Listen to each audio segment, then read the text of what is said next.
Some people say that we ought to audit the Federal Reserve. Here's what I do know. The Federal Reserve already has so many internal audits, it's ridiculous. I don't know why people think we're going to learn this great amount of information by auditing the Federal Reserve. Now, I no longer serve on the board of the Federal Reserve.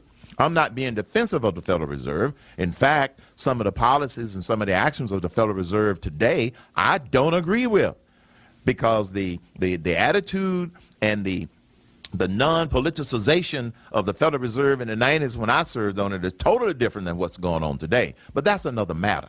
But people who say, well, we ought to audit the Federal Reserve because we don't know enough about it. Well, here's the advice I've given to people who are worried about an audit of the Federal Reserve. Call them up and ask them if you can stop by and have one of their PR people or one of their public relations people explain to you how the Federal Reserve operates. I think a lot of people are calling for this audit of the Federal Reserve because they don't know enough about it. There's no hidden secrets going on in the Federal Reserve to my knowledge. And I tell people, you know, we've got 12 Federal Reserve banks.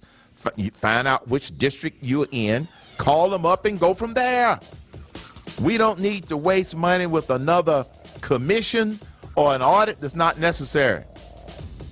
Because, folks, we got a lot of other problems we need to worry about.